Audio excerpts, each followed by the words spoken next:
Have you noticed how, all of a sudden, every accusation against the government seems to vanish into thin air? How headlines that should spark national outrage end up being stifled, distorted, or simply ignored? Well, the story you're about to hear is another example of how power can corrupt when those at the top believe they are untouchable. In September 2024, the press began reporting on an FBI recording, a recording in which a high-ranking government official responsible for border security was allegedly caught receiving $50,000 in cash. $50,000. It wasn't a donation. It wasn't a salary. It wasn't a reimbursement. It was a stack of bills handed over by supposed businessmen interested in immigration-related contracts. The kind of thing that, in any serious country, would bring down ministers, force resignations, and trigger deep investigations. But what happened? Silence, denial, and a rehearsed dance of justifications, contradictions, and misdirection. During a televised interview, Senator JD Vance, one of the government's staunchest defenders, was repeatedly asked about the case. The question was simple: did he take the money or not? And the answer? It never came. Vance talked about everything: threats, politics, attacks from the left, anything, except what mattered: the money. The FBI video, the envelope, the act caught on tape. None of it received a direct response. And that's where the rot begins. Because when a politician can't simply say, no, something is wrong, wordplay became a shield, rhetoric became a wall, and the truth was swept under the rug. Instead of answering the question, Vance attacked the press, shifted the topic to government shutdowns, and blamed the opposition for everything, from the immigrant crisis to hunger among American families. But here's the thing. No one asked about that.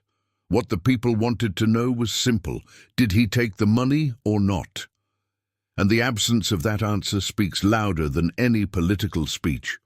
The issue is that this scene is nothing new. We've seen this script before: governments protecting themselves from within, manipulating public agencies, placing themselves above the law, and turning investigations into a joke.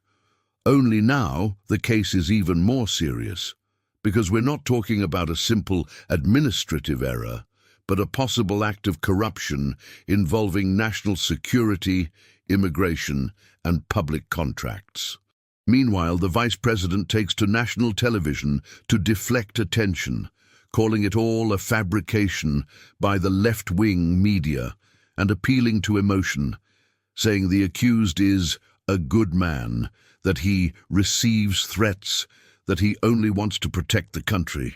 It's the same rhetoric we hear every time someone in government is caught with their hand in the cookie jar. Suddenly, the corrupt become victims, and the press becomes the villain. The curious thing is that despite all this theater, independent organizations are already trying to access the original video. The group Democracy Forward, for example, filed a formal request, a FOIA, a transparency request, for the FBI to release the footage. But the government, of course, has yet to respond, and the longer time passes, the stronger the suspicion grows that these recordings may have simply disappeared, misplaced, like so many other inconvenient documents. And while the people wait for answers, the government shuts itself off, makes excuses, and its spokespeople go on TV to sell the idea that everything is fine, that no one did anything wrong, that it's all made up, that it's fake news. But if it were really a lie, if it were a setup, why so much fear of showing the evidence? Why so much effort to hide the truth? Why does the vice president himself get irritated and change the subject when the issue comes up? This is the kind of behavior that turns suspicion into certainty, because those who have nothing to hide, hide nothing, and those who fear have much to conceal. The $50,000 case goes far beyond a simple accusation. It shows how power, when concentrated in the wrong hands, can shield itself almost absolutely. It shows how justice stops being a tool for the people and becomes a defense mechanism for government allies. And above all, it shows how truth is treated as an enemy within a system that only functions as long as the people are distracted. That's why we need to talk about this without censorship, without fear, and without accepting the pre-packaged narrative they try to force on us. When we examine this case with even a little attention, what stands out isn't just the scandal itself, but the government's reaction to the truth. The video, recorded by federal agents in September 2024, shows a high-ranking official receiving a sum of money. That alone should have set off every alarm for integrity and transparency. Instead, the opposite happened. The case was buried, independent media silenced, and government spokespeople launched an aggressive offensive against anyone who dared to ask questions. During the interview with JD Vance, one thing became clear. There is no direct answer when the government is afraid. Every question from the journalist was straightforward. Did he take the money or not? But every answer was an evasion. Vance talked about threats, attacks from the left, the government shutdown, hunger among American families. In other words, anything but the main issue. This kind of behavior isn't just suspicious, it's rehearsed. It's the old trick of distracting the public, appealing to emotion, while the facts are buried under fiery speeches. And it's no coincidence that the mainstream media let the story fade so quickly. In times when the media lives off favors, advertising, and privileged access to power, certain topics simply stop being news. But the people aren't fools. When a scandal disappears from the news without explanation, it's a sign that someone at the top pulled the strings. The most ironic part is watching the government try to shield itself with the same old discourse. There's no evidence of a crime. Of course there isn't, if the evidence is in the government's own hands.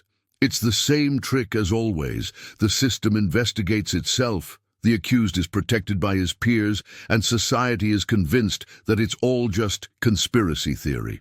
But what really bothers the people is the hypocrisy. The same government that claims to fight corruption, that promises total transparency, that presents itself as the guardian of morality, is the same one that, when confronted, locks the doors, destroys evidence, and persecutes those who ask too many questions. With every attempt to hide the case, the feeling grows that the rot runs deeper than we imagined. The group Democracy Forward, for example, did what any decent citizen would do. They legally demanded access to the recordings. And what did they get? Silence. No response, no feedback, no justification. And when the government stays silent, it says far more than it intends. The justification circulating behind the scenes is that the video cannot be released because it's part of an ongoing investigation. But what investigation? Where are the reports? Where are the prosecutors? Where is the Department of Justice, which should be acting independently? The answer is clear. It's compromised.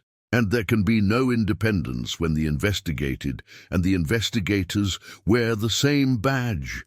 This story exposes a dangerous pattern: selective justice. When the accused is a government ally, there's a lack of evidence. When it's an opponent, there's presumed guilt.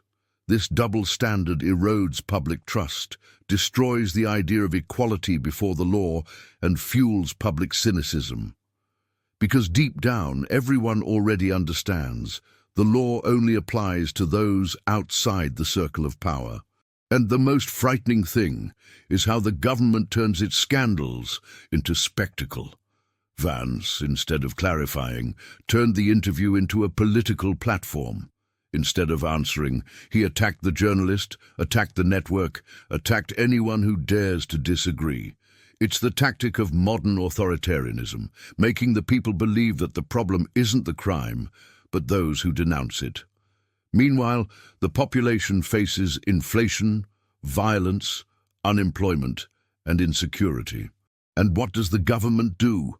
plays hide-and-seek with evidence and protects its allies. The same government that claims to govern for the people seems far more concerned with saving its own skin than with caring for those who truly need help. And there's something even more perverse: emotional manipulation. By saying the accused is a good man who receives threats, the government appeals to public compassion. It's the old victimization card, turning the possible corrupt official into a martyr, the investigated into a hero. But being a good man doesn't erase the crime. Receiving threats doesn't clear the conscience. No noble deed in the past justifies an act of corruption in the present. At its core, it all comes down to one thing: impunity. The government uses the public machine as a shield, the media as a distraction, and justice as theater. And the result is a divided, weary, and increasingly skeptical country. And while the people argue on social media, the powerful remain shielded, smiling in silence, certain that in the end, no one will pay for anything. At this point, it's impossible not to feel outrage. It's not just about an isolated case, about a man caught with cash or a politician dodging questions. It's about the pattern of corruption and arrogance that has taken over those in power. It's about the certainty of impunity that dominates the government, the shamelessness and the constant manipulation of public opinion. The government has learned to turn every scandal into a narrative, every crime into a misunderstanding, and every accusation into a political attack. It's a dangerous and cowardly game, because while they protect each other, it's the ordinary citizen who foot the bill. The one who works, pays taxes, obeys the law, but watches their leaders mock justice and turn the state into a haven for their accomplices. The truth is that the $50,000 case isn't about the amount, but about the system. A system that feeds on silence, omission, and lies. A system that no longer needs to hide corruption, it simply normalizes it. When a high-ranking official is caught receiving cash and the government simply ignores it, it sends a clear message. Here, power is greater than the law. And that's how trust dies. Because when the citizen realizes that crime pays for those at the top, they understand that the country has lost its way. What remains is a disillusioned, tired, and powerless people in the face of a government that laughs at its own corruption. Meanwhile, the same politicians under suspicion continue to give speeches about morality, family, work, and country. Pretty words, spoken with puffed chests and pointing fingers, but empty of truth. They talk about defending the people, but they only defend themselves. They talk about law and order, but the only order they know is the order of silence. The saddest part is seeing that part of the population still falls for this act. Many believe that questioning the government is betraying the nation, but a true patriot is one who demands accountability, one who calls for transparency, one who refuses to let public money become currency for personal gain. Being conservative doesn't mean turning a blind eye to dirt. It means the opposite, defending the values of hard work, merit, and honesty that this government insists on destroying. And when someone tries to hide the truth, it's every citizen's duty to make noise, to speak up, share, pressure, to demand that the case be investigated to the end, without protection, without theater, without interference. Because what's at stake isn't just an envelope of money, it's the credibility of an entire country. Today, we see politicians who treat the people as pawns. They use faith, patriotism, and fear as tools of control.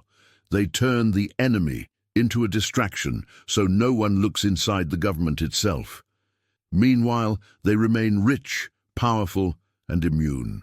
And every time a case like this is buried, we move further away from justice, truth, and national dignity. And that's why, no matter how difficult it is, we cannot stay silent. Every ignored accusation, every hidden recording, every repeated lie is a direct attack on the people who sustain this country. The government may try to erase the evidence, destroy the tapes, censor those who speak, but it cannot silence the indignation of those who still have a conscience. The question we need to ask now is simple. How long will we accept this? How long will we allow the public machine to function as protection for the corrupt and the traitors? How long will we watch in silence as they turn justice into a joke? The $50,000 case is the perfect portrait of a government that has lost all sense of right and wrong. A government that thinks power is eternal, that believes it can fool everyone all the time. But truth has a curious way of surfacing. It may take time, it may be suppressed, but one day it explodes.